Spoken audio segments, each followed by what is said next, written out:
documented drama of an actual crime. For the next 30 minutes, in cooperation with the Los Angeles Police Department, you will travel step by step on the side of the law through an actual case transcribed from official police files. From beginning to end, from crime to punishment, Dragnet is the story of your police force in action.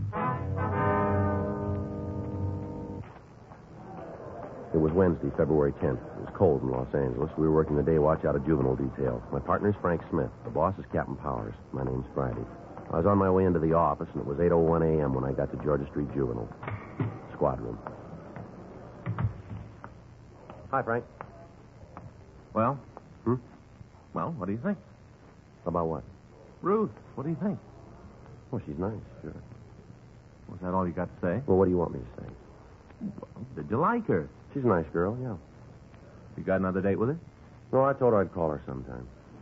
You said you'd call her, huh? Mm-hmm. Did you say when? No, I just said sometime. Sometime. Well, Faye's not going to like it. Why? She's just not, Joe. She's not sure we had it this time. Well, look, Frank, I think it's real nice of you and Faye to be concerned. I don't think that I don't appreciate it, but when you asked me over last night, I figured we were just going to have dinner and sit around and talk. I didn't know anything about this girl going to be there. Don't you think you should have told me? Let me know. Joe, you like girls, don't you? Well, of course I like girls. Well, we couldn't have done that, you know. Would have loused the whole thing up if we'd told you ahead of time. We just wanted you to meet her. Get the full effect. Bang, like that. Yeah, I got the full effect. Well, we tried to set it all up for you. She is pretty, don't you think? Yeah, I guess so. Blue eyes, red hair. I think she's real pretty. Mm-hmm. You know, Faye and me had the whole evening planned, right from the time you two met. I kind of got that idea. What do you mean? Well, you're about as subtle as a water buffalo. Now, you tell me where we were obvious. Go ahead, tell me. Well, all right. First off, the music. That album of records of yours there. What's it called? Love Music or whatever it was? Mood for Lovers. Yeah. Mm-hmm. I bought them special. Yeah. And the flowers on the table? Well, you got to have flowers. You got to have something for the center of the table. You must have gone a long way for those. Orange blossoms? You had to have those. Huh? Well, Faye's not going to like it. Well, I'm very sorry about that, Frank. Oh, we're just trying to show you the advantages of getting married. Yeah, well, I appreciate you and Faye trying, but let me do it my way. Huh? Any mail this morning? Huh? Any mail? Yeah. Skipper put a note in your book. Okay.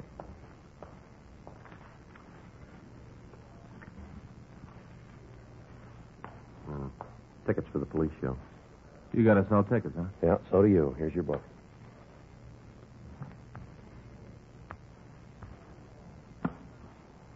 You're not mad, are you, Joe? Oh, man, it's just that all the time people are trying to be helpful, you know. Well, I kind of hate to say it behind her back. Hmm? I'd say I hate to say it behind her back, but it was Faye's idea. I didn't have any part in it. Yeah, Faye's idea. Faye's idea. You're sure you're not sore, huh? No, I told you I'm not mad. Sure? I'm sure, Frank, yeah. Oh, Ruth. What? Look, it wasn't the fact that she was a redhead, was it? Friday? Yeah. Yeah, Skipper says to run this down. Thanks, man.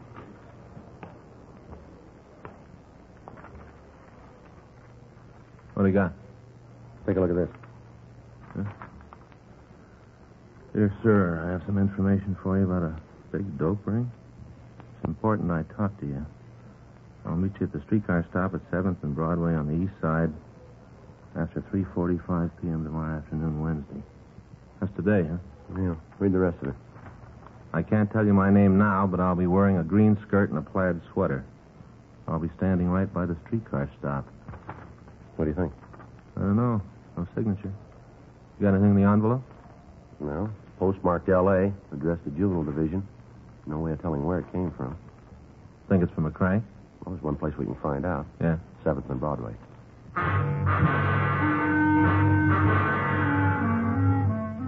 The fact that the note had been addressed to Juvenile Division instead of Narcotics Detail indicated that the person who wrote it had some knowledge of the workings of the police department. It also led us to believe that the writer was a juvenile. We checked again with Captain Powers on the letter, and it was decided that we'd make the meet that afternoon.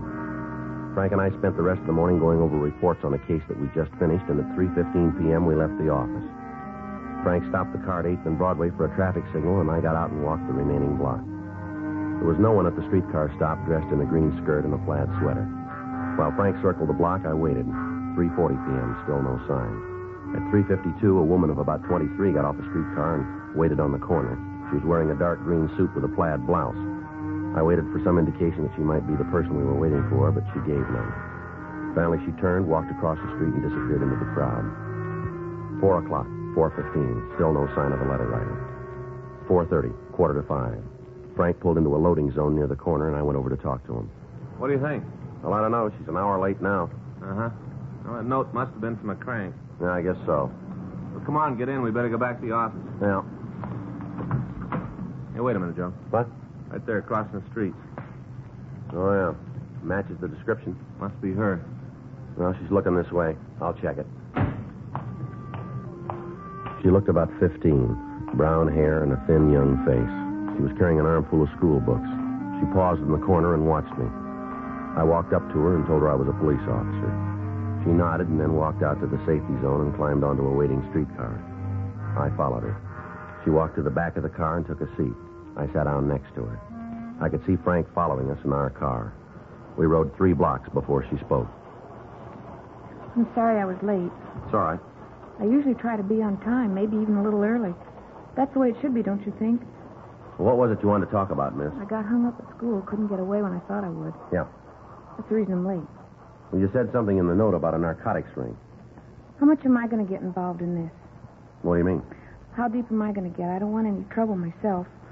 I'm doing this to help somebody, but I don't want to get mixed up in it myself. Well, maybe you better tell me what it's all about first, huh? We can decide the rest of it later. That's the way it has to be? Well, you called us, remember? Yeah, I guess so. What's your name? Edna. Your last name? Well, that isn't going to help any. You don't need it. How old are you? 15. All right, what about this dope ring?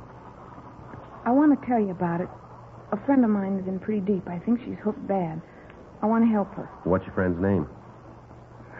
You have to have that? Well, we're not going to be able to do very much without it, are we?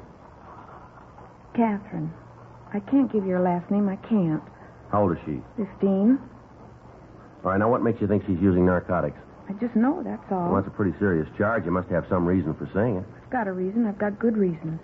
You think I'd go to the cops if I didn't have? You think that? What kind of narcotics do you think she's using? Heroin. You know that for sure, do you? Yeah, I've seen her take a fix. Where? Hmm? Where'd she take the fix? I've seen her do it in her room at home. A place near school up at Lewis' apartment. Louis? Louis Conklin. He got Catherine hooked. He's the one I want to see you get. How old's he? Oh, I don't know. I think around 20, 21. Where'd you meet him? Down at Balboa last summer. Catherine and me went down for a week. We met them then, Louis and Vince. You know this Vince's last name? I think it's Beal. B-E-A-L? I guess so. Now, these 2 boys, are they supplying Catherine with the heroin? Yeah, they got it for her. How'd you happen to meet him? First day we were down at Balboa, we went down to the beach. We saw him then. We didn't talk to him right off, not the first day. Uh-huh. The next day, they came over to where we were and laid down on the beach. They had a portable radio, and they were playing it loud. They were playing it real loud. Yeah. Well, Louis asked us if they had the radio on too loud, and we said no. Then we got to talking. All right, go ahead. We found out that they knew a lot of the kids that go to our school, so we talked about them. We talked and listened to the radio. Mm-hmm. Were either your or Catherine's parents with you? No. Catherine's father's got a friend who lives at Balboa all the time.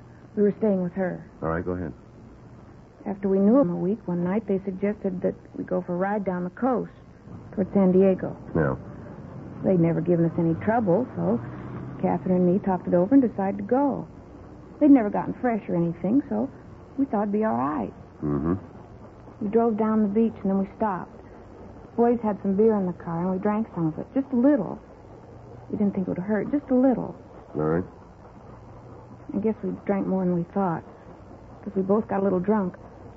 First time I ever got drunk. All I wanted to do was go home and go to sleep. That's all I wanted to do. I didn't feel good. I remember that. I didn't feel good. Go ahead. I got out of the car, and I walked around for a while. After I walked, I felt better, and I went back to the car. Catherine and the 2 boys were smoking. I could smell it when I got in the car. Real sweet. Sickening. Marijuana? Yeah. Vince asked me if I wanted some. Told him I didn't, and they all laughed again. Said I was just a little kid, called me chicken. So I did. You smoked the marijuana, did you? Yeah, but not very much. Got sick again, and I threw the stick away. That made Vince sore because I hadn't smoked very much. He got out of the car and found what was left of the cigarette and put it in a box he had. Then he got in the car, and the three of them all drank some more of the beer and smoked the rest of the marijuana. They were all laughing and yelling. Catherine was smoking, too? Yes, she was having a great time, laughing it up. Seemed like everything that happened was just about the funniest thing she ever heard. They were all laughing and telling me what a square I was. Finally, I couldn't stand it anymore. So I said if they wouldn't take me home, I'd walk. And what'd they say to that? Told me to go ahead. Said I was a drag anyway, and they'd be glad to get rid of me. You left then? Yeah. I tried to get Catherine to go with me. She said she was having too good a time and she wasn't leaving. She told me to go home and to expect her when she walked in. Yeah. So I left.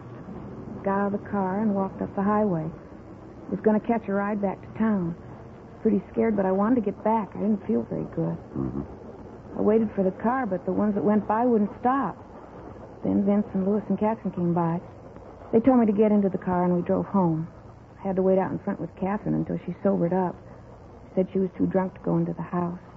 What time did you get home? Oh, it must have been 3 or 3:30. Mm-hmm. Did you see Vince and Louis again? Well, I didn't, but Catherine did. Every night we were there, she went out with them. I didn't want to have anything more to do with them. She told me if I said anything to the people we were staying with, she'd cause me a lot of trouble. I like Catherine. She's my best friend. I didn't want to see her get into any trouble. Thought when we left Balboa, she'd quit seeing the fellas. That's what I thought. She'd stop seeing them. Did she? No. When school started again, she was still going with Louis. I'd see her around the school, but she wouldn't have anything to do with me. Said I was a cube. Talking all the time about how she didn't know they grew corners like me anymore. How'd you find out she was on heroin? One day I saw her take a pop. She was at her house, and I came over to talk to her. She was pretty sick, and she went into her room. I went in after her to see if I could help, and I saw her taking a fix. After that, I didn't see much of her. I guess she didn't want me around, knowing she was hooked. When was all this? About 2 months ago. I've seen her a couple of times since. She looks real bad. Her parents know anything about the narcotics? I don't know. There's just her father. I don't think he cares much. If he does, he's not doing anything about it. I'm just telling you all this so you'll get Louis and Vince. They're the ones that started her. They're seeing that she gets the H. You know where we can find them? Yeah. Louis has a little apartment over in the Westlake area. You know the address? No, but I can show you where it is. All right. I just want to see you get them. Get them good. Mm-hmm. She was my best friend. Now she won't have anything to do with me. Nothing. Well, maybe we can straighten it out. What do you want to do now? Well, first we better get off this streetcar. End of the line.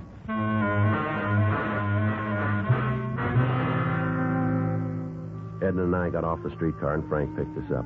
We stopped at a drugstore and put in a call to the office requesting that a policewoman be sent out to take the girl into custody. 10 minutes later, Officer Irene Gardner arrived, and the four of us drove over to the Westlake area. The young girl pointed out the building where she told us that Vince Beale and Louis Conklin lived. She gave us a description of the two suspects, and finally, after Miss Gardner had talked to her, she also gave us the full name of her friend, Catherine Pilgrim. We checked at the building and found that the two suspects occupied apartment 4G. Frank and I talked to the manager of the place, but she told us that the pair weren't in and that she didn't know when they'd be back. We returned to the car and told Officer Gardner to take Edna to Georgia Street Juvenile and hold her until we could get there. After that, Frank called the office and ran the names Vincent Beale and Louis Conklin through R&I. They both had misdemeanor records in California, and Beale had served time in the county jail for possession of narcotics. We called Captain Powers and told him what had happened, and then we returned to the apartment and set up a surveillance. At 7:25 p.m., we heard someone coming down the hall.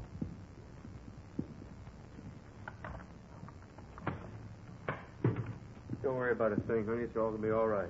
I'm sick, Vince. Real sick. I know. I'll make a call, get you fixed up. Just calm All down. right, hold it right there, police officers. Hey, what are you doing in here? You got no right to break in like this. What's this all about? I gotta go, Vince. I got it. Hold it up, Miss Pilgrim. How do you know who I am? What are you going to do? Don't say anything, Kathy. Don't tell him nothing. Turn around, Beale. What for? What are you shoving me around Turn around. for? Here, turn around. I'll shake him, Joe. Stand You still. won't find nothing, cop. I'm clean. Call it. Nothing. Where's Conklin? You got it figured so good, you'd tell me. You better watch that mouth, kid. It's going to get you into trouble. You tell me all about it, cop. I got no problem. What are you taking us in on? What's the charge? Violation of the Narcotics Act and contributing. Yeah? You didn't find anything on me. You didn't find anything in the pad. You've been on the spy cop, and you know it. Now, why don't you run along, and I'll forget all about you being All right, here. let's go. Where are you taking me? Downtown. To jail? Juvenile hall. You gonna call my father? That's right. Well, he won't tell you anything. He won't tell you a word. Keep your mouth shut. Why? I got nothing to hide. I'm not a hype. You ask my father. Let me see your arms, Beale. Huh? Your sleeves. Roll them up. Come on, quick. Here. Where'd you get those marks? You tell me. Let me see your arms, Miss Pilgrim. It's not gonna prove anything. Not a Let thing. me see them. Go ahead, honey. If you don't go along with them, they bring out the rubber hose. Somebody messed with you a long time ago. Come on, Miss Pilgrim. Let me see your arms. Well, all right, here. How about it, Joe? Take a look. Yeah. Fresh needle marks. We called Narcotics Division and asked them to come out and go over the room in an attempt to find a trace of narcotics. We put in a call to the office, and Irene Gardner came out and took the Pilgrim girl into custody. A stakeout was set up on the apartment to apprehend the other suspect, Louis Conklin. Frank and I took Vince Beale to the office and questioned him for over an hour, but he failed to come up with his source of supply for the heroin. He was turned over to officers from Narcotics Detail and booked in at the main jail on suspicion of violation of the State Narcotic Act, a felony. A call had been put into the father of Catherine Pilgrim, and at 9:37 p.m. he arrived at the office. Friday and Smith, where are they? My name's Friday. What can I do for you? I'm Robert Pilgrim. I want my daughter. She's downstairs right now. A doctor's taking care of her. What for? Well, she's pretty sick, Mr. Pilgrim. Sick.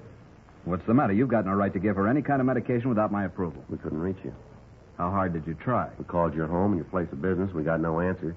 Our doctor thought it was best to give the girl something right away. What's wrong with her? What are you doing to her? Your daughter's a narcotic addict, Mr. Pilgrim. That is a lie. Now, you get her up here right now. You hear me? You get on that phone and have her brought to this office right now. I'm taking her home. Afraid we can't do that. Who are you to tell me what's going to happen? I pay your salary, officer. Don't forget it. If you don't get on that phone and have my daughter brought up here right now, I'll make some calls and you'll be pounding the beat out in the Toolies. I've got a lot of friends in this town. And you've got a daughter who's hooked bad. Has she told you that? No, sir. But all the tests point that way. She's got needle marks all up and down her arm. Well, you better get out and find a lawyer fast because I'm going to pull that tin badge right off you. That's so. You bet it is. How do I get a line here? Dial 9.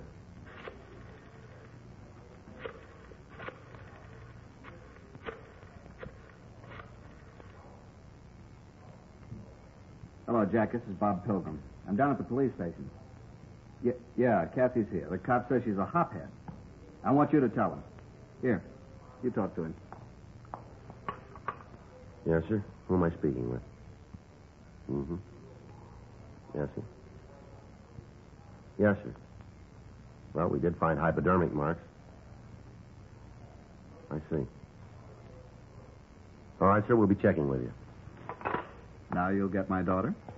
I'll have her sent right up. Want to come out in the hall, Frank? Yeah.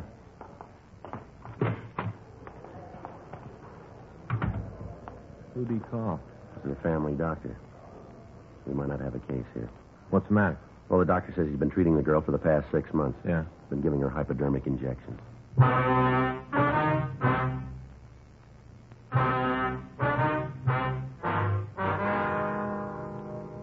With the doctor's statement, there was nothing we could do but release the girl to her father pending further investigation.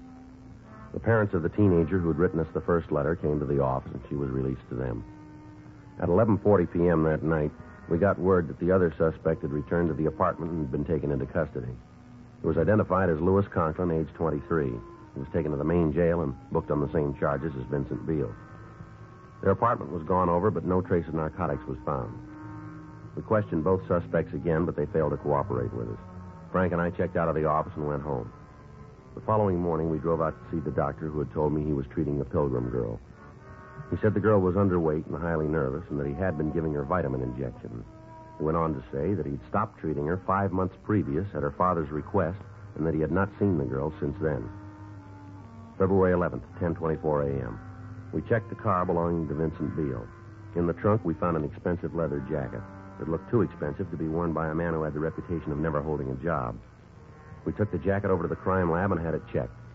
From a cleaning tag, we got the name of the cleaner who'd serviced the jacket. We contacted him, and he remembered the jacket as having been among several stolen from his store. With this information, we went back to the main jail and had the Conklin boy brought from his cell. He told us that the jacket belonged to Vincent Beale. He was brought into the interview room. This leather jacket belong to you, Vince? No, I never saw it before. Conklin says it's yours. I don't know. Maybe it is. What difference does it make? Take a look. We want to know. Yeah, it's mine. Where'd you get it? Where do you think I bought it? You know someplace you can get these without buying them? Yeah, the same place you picked this one up. Well, what's that supposed to mean? You know a man named Ted Hartman? Who? Ted Hartman. Ted Hartman. Never heard of him. He knows you. Maybe he's got a better memory than me. Says you used to work for him. Is that right? Yeah. Now, how about it? Maybe I did. I had a lot of jobs. The cleaner says you worked for him a couple of weeks last December. That's a long time ago. Says this jacket was stolen from him. Well, where do I He fit? thinks you stole it. He's crazy. He's sure enough to make a complaint. They'll laugh him out of court. Conklin says it's yours. I told you I bought it. Conklin wants no part of a burglary rap. What'd Conklin tell you? Maybe we ought to get your side of it, huh? What'd he tell you? I got a right to know. Look, he's going to make a beef like that on me. I got a right to know what he said. He wants no part of it. He lays it all on you. He's no good. I hadn't figured for a guy I could trust. He did all right on the deal. Lou kept us both going. What do you mean?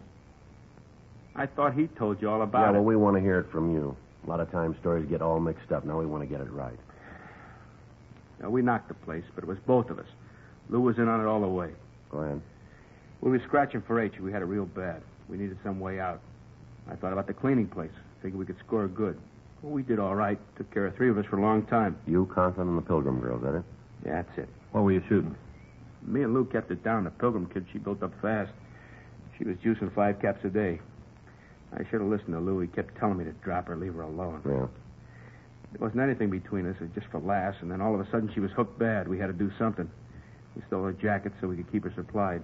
5 caps a day. You know, that's a lot of H. I tried to break her down. I tried to cut her habit. I did what I could. You can see that, can't you? I did everything I could. How much was that?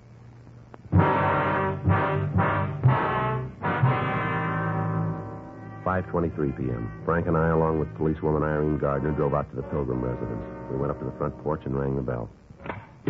Yeah. What do you want? I'd like to see your daughter. Now, you get out of here. You get out of here right now. I've had enough of this shoving around from you. It's about time you learned your place. It might be better if we came in. Anything you got to say to me, you can say here. I don't want any cops in my house. You want to get your daughter? What for? We're going to have to take her down to juvenile hall. You guys just don't give up, do you? You want me to call my doctor again? We talked to him this afternoon. Then you know the story. Now get out of here. You want to get your daughter? Look, I've got a gun inside. If you're still here when I come back, I'm going to Now, use... you listen to me, mister. You've been acting like a big man long enough. You can play the part of the outraged parent with your family, but don't try it with us. I'm not going to have you talk to me like that. Not much you can do about it. We got the boys been supplying your daughter with narcotics. It's pretty clear that this home isn't the place for her. She's a good girl. We didn't say she wasn't. Then why don't you leave her alone? You know better than that.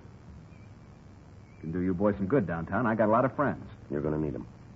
All right, you want to make a case out of this? I'll fight you in every court in the country before I let you take my daughter away from me. Now, you just try it. Your daughter's a drug addict. She's sick. She's got to be straightened out. She needs help. Who are you to set yourself up as the jury? You got a fine girl in there. She's got all the breaks except somebody who thinks enough of her to stand by her. There isn't anything she wants she doesn't have. What about the things she needed? You let her run all over the town by herself. She gets in trouble, and you won't take the time to care for her. What about those 2 men who got her started? What are you going to do with them? They're guilty. If it hadn't been for those 2, this never would have happened. They'll be taken care of. You lay the blame any place you want, mister, but if you're honest, you'll keep it. What's going to happen to her? She'll be given medical attention. We'll do what we can. I can afford to take care of her. I've got the money. I'll hire the best people. I want her to have the best. Yeah. She's mine. I'm her father. I've got the right to take care of her. Yes, sir, that's right. Hmm? Why didn't you?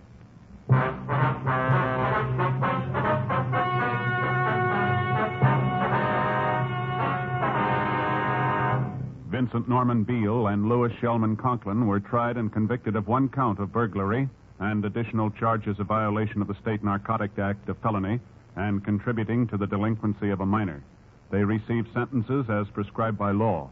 Burglary is punishable by imprisonment for a period of not less than 5 years in the state prison. Catherine Noreen Pilgrim had a hearing in juvenile court and was made a ward of that court. You have just heard Dragnet, the authentic story of your police force in action, and starring Jack Webb, a presentation of the United States Armed Forces Radio Service.